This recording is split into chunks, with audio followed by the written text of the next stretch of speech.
జై శ్రీరామ్ అందరికీ నమస్కారం వెల్కమ్ టు న్యూస్ అఖండ నేను మీ కస్తూరి శ్రీధర్ మిత్రులారా మన దేశ అభివృద్ధికి చెందినటువంటి ఒక అద్భుతమైన న్యూస్ అయితే తీసుకొచ్చిన న్యూస్ మాత్రం చాలా బాగుండదు ఓకేనా సరే ఇక న్యూస్ విషయానికి వస్తే ప్రస్తుతం మన భారతదేశం వేగంగా అభివృద్ధి చెందుతుంది ప్రతి సంవత్సరం సరాసరిగా 8% వృద్ధి రేటుతో దూసుకుపోతుంది మన దేశానికి విదేశాల నుంచి పెద్ద ఎత్తున పెట్టుబడులన్నీ కూడా వస్తున్నాయి దేశం నలుమూలల పెద్ద పెద్ద కర్మాగారాలన్నీ కూడా స్థాపిస్తున్నారు తద్వారా సంపద సృష్టి జరుగుతుంది దీంతో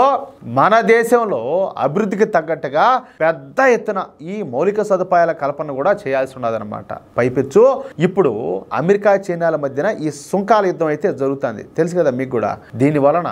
మన దేశంలో పెద్ద సంఖ్యలో ఈ అంతర్జాతీయ సంస్థలన్నీ కూడా పెట్టుబడులు అయితే పెట్టనున్నాయి ప్రస్తుతం చైనాలో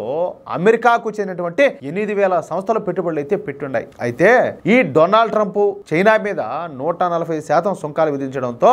ఇప్పుడు ఆ సంస్థలన్నీ కూడా భారత్ వైపు అయితే చూస్తున్నాయన్నమాట అంతేకాకుండా యూరప్ జపాన్ దేశాలకు చెందినటువంటి సంస్థలు కూడా భారత్లో పెట్టుబడులు పెట్టడానికి సిద్ధంగా ఉన్నాయి ఇన్ని సంస్థలు భారత్కు వస్తున్నప్పుడు అందుకు సంబంధించినటువంటి మౌలిక సదుపాయాలను కూడా మన దేశంలో అభివృద్ధి చేయాల్సిన అవసరం అయితే ఉండాలి అంటే ఒక నగరాన్ని దేశంలోని నలుమూలకు కలుపుతూ అన్ని రకాల రవాణా మార్గాలను ఏర్పాటు చేయడం మౌలిక సదుపాయాల కల్పనలో భాగం వీటిలో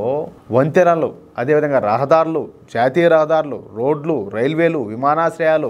ఈ ప్రజా రవాణా వ్యవస్థలు సొరంగాలు నీటి సరఫరా మురుగు కాలువలు ఈ విద్యుత్ గ్రిడ్లు అదేవిధంగా టెలికమ్యూనికేషన్లు అంటే ఈ ఇంటర్నెట్ కనెక్టివిటీ అదేవిధంగా ఈ బ్రాడ్బ్యాండ్ యాక్సెస్తో సహా ఇవన్నీ కూడా ఉంటాయన్నమాట ఇన్ని రకాల మౌలిక సదుపాయాలను దేశం మొత్తం కూడా ఏర్పాటు చేయడం అంటే మామూలు మాటలు కాదు అందుకు లక్షల కోట్ల రూపాయల నిధులు అయితే అవసరం ఉంటుంది అందుకే మన మోడీ ప్రభుత్వం వచ్చే 2 సంవత్సరాల్లో దేశంలో మౌలిక సదుపాయాల కల్పన పైన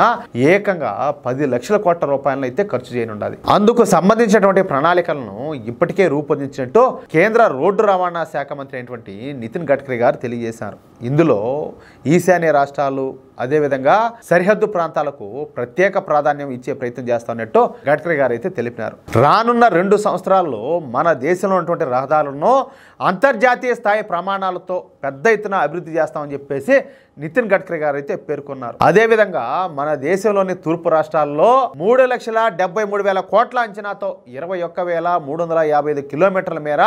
784 హైవే ప్రాజెక్టులు చేపట్టున్నామని చెప్పేసి నితిన్ గడ్కరీ గారు తెలిపినారు వాటిల్లో రోడ్డు రవాణా అదేవిధంగా ఈ రహదారుల మంత్రిత్వ శాఖ అదేవిధంగా NHAI అలాగే NHIDCL ప్రాజెక్టులు కూడా ఉన్నాయని చెప్పేసి ఆయన చెప్పినారు ఇప్పటికే అస్సాము బీహారు తదితర రాష్ట్రాల్లో వేల కోట్ల విలువైనటువంటి ప్రాజెక్టులు జరుగుతున్నాయని చెప్పేసి ఆయన పేర్కొన్నారు ఇక మన తెలంగాణ ఆంధ్రప్రదేశ్ కర్ణాటక తమిళనాడు మహారాష్ట్ర కేరళ రాష్ట్రాల్లో ఒక నగరానికి మరొక నగరంతో కనెక్టివిటీని పెంచడానికి అన్ని రకాల ప్రణాళికలను సిద్ధం చేసినామని ఇప్పటికే సంబంధిత ప్రాజెక్టులు ప్రారంభమైనాయని చెప్పేసి నితిన్ గడ్కరీ గారు తెలిపినారు ఇక్కడ మరొక కీలకమైన విషయం ఏంటంటే 2014 నాటికి మన భారతదేశంలో 91,000 కిలోమీటర్ల మేర మాత్రమే ఈ జాతీయ రహదారులు అయితే ఉన్నాయి అవి కూడా 4 లైన్ల రహదారులే కానీ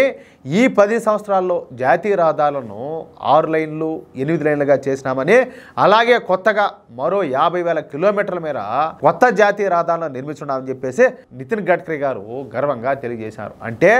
వచ్చే 2 సంవత్సరాలలో మన దేశంలో వంతెనలు రహదారులు విమానాశ్రయాలు రైల్వేలపైన మోడీ ప్రభుత్వం ఏకంగా 10 లక్షల కోట్ల రూపాయలు పెట్టుబడులుగా పెట్టనున్నదన్నమాట ఇది మన దేశ చరిత్రలోనే ఒక రికార్డ్ అని చెప్పుకోవచ్చు మన దేశంలో మౌలిక సదుపాయాలపైన ఇంత పెద్ద మొత్తంలో ఖర్చు చేయడం నాకు తెలిసి అయితే ఇదే ఫస్ట్ టైం ఏమంటారా మిత్రులారా ఈ న్యూస్ కనుక మీకు నచ్చినట్లయితే ఖచ్చితంగా ఈ న్యూస్ నలుగురికి షేర్ చేయండి అలాగే ప్రతి ఒక్కరు కూడా మీ యొక్క అమూల్యమైన అభిప్రాయాలను తప్పనిసరిగా కామెంట్ రూపంలో తెలియజేయండి ఇంకొక విషయం ఏంటంటే ఇంతవరకు మీరు కనుక మన ఛానల్ను సబ్స్క్రైబ్ చేసుకున్నట్లయితే ప్రతి ఒక్కరు కూడా మన ఛానల్ సబ్స్క్రైబ్ చేసుకోండి సపోర్ట్ చేయండి ప్లీజ్ జై శ్రీరామ్